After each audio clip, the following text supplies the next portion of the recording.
I'm Judy Shaw for NYSE Floor Talk. Joining me today is Jay Woods. Jay is Chief Market Strategist at DriveWealth Institutional. Hi, Jay. It's great to see you back at the NYSE. Hey, Judy, it's great to be here at the NYSE. A little different look for me. I'm excited to join the DriveWealth team and excited to talk to you about a topic I love, which is financial literacy. So I'm looking forward to this. Oh, yes, indeed. Now, before we dive into financial literacy, a quick note to viewers that this interview is for informational purposes only. The NYSE doesn't recommend any investments or investment strategies.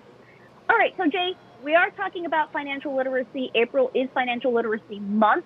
Tell me, what's been your personal experience financial literacy, and how did you get involved in the market? It's a great question. I'm more of a learn by doing kind of person. My first foray into the market was actually being gifted stocks by my uncle and aunt, shares of General Motors and IBM. And they gave these to me as a first communion gift, 2 shares, not a lot in the grand scheme of things.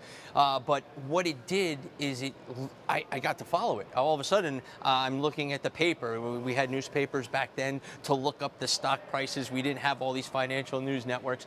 And all of a sudden, I was interested in it because I was an owner of these stocks. I'd see a General Motors car go by. I'm like, oh my God, an IBM commercial. It was exciting. And then I'd get a dividend check every quarter. So by being initiated by actually being a stock owner, to me, that was what really got me interested in finance. Later, I took classes along the way, but to actually be part owner in a stock and have a vested interest in it, and when the company did well, you did well, it was the best thing in the world. Invest by doing. It was great. Okay, so Jay, here's something that we can both relate to. We're both the parents of teenage and college-age children. Yes, we are. Tell me, what is your practical advice to them, and how can they learn or start their financial journey? Yeah, it's funny because the kids are interested in it, but they're interested in a different way. My oldest kid, he had the stock market game, and that, got you interested, and you would learn on paper, and I thought that was great.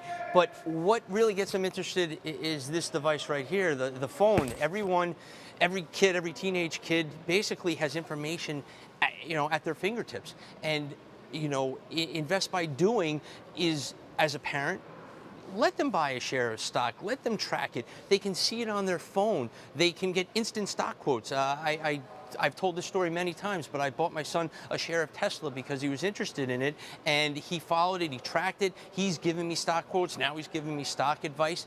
And the way that he got into it was by learning by doing, watching financial TV, having social media, and interacting with other people that own stock. Makes it exciting. And the way that we are incorporating finance into the normal lives of these kids is fascinating, and the next steps are going to be even bigger because you can't buy, say, ICE, the stock right behind you just goes by on the ticker. You want to buy shares of Intercontinental Exchange, apparently the New York Stock Exchange, it's $114. Well, my son only has $70 to invest. Well, he can buy half a share. We can fractionalize. So the way people are trading, it is changing. They don't have to own 1 share, or when I was a kid, I want to own 100 shares.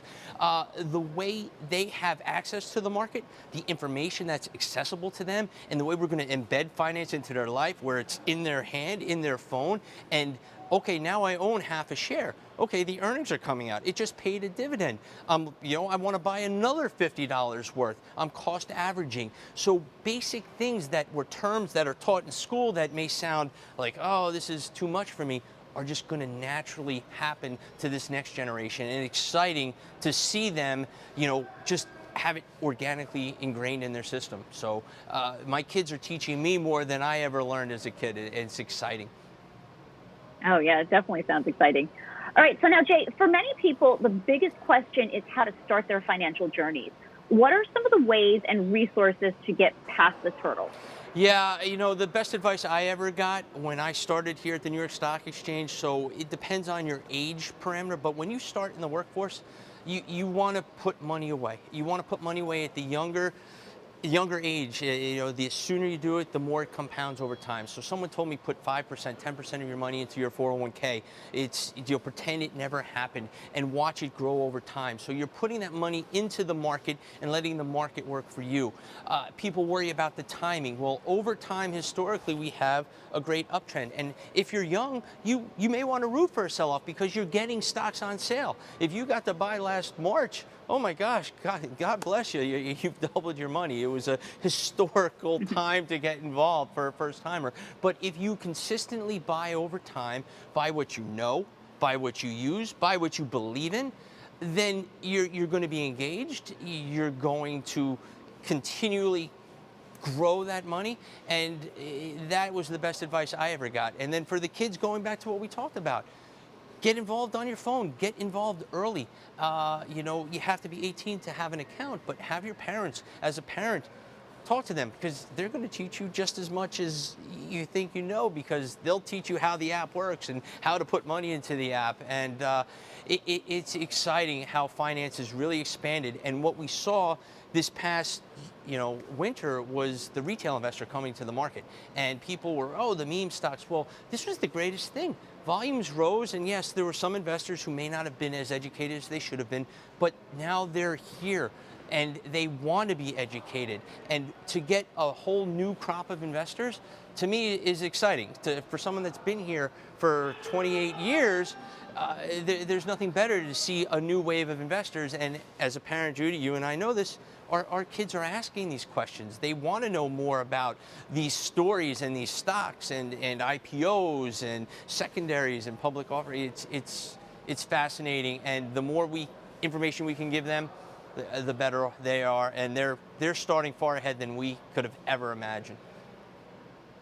All right, so Jay, did you just say 28 years you had been at the NYSE, or you have been at the NYSE? Yeah, I started when I was 10. There was a different age limit down here back then. But yes, I've been here for a while, and Okay. Financial literacy, I talked to a lot of student groups, and I can see the change over those 28 years from, just reading the tape. I mean, when I started, we traded in eighths, then sixteenths, and now pennies, and now fractions. Right. The change keeps happening, and every change seems to be better for the retail investor, and those retail investors are our kids. And, if we can get them involved at an early age, and they have the technology to look up things and get instant stories and then be social about it, it's a perfect storm. So I'm excited where we're going from a financial literacy point of view. It's not just read these books and study this economics class. No, learn by doing, get involved.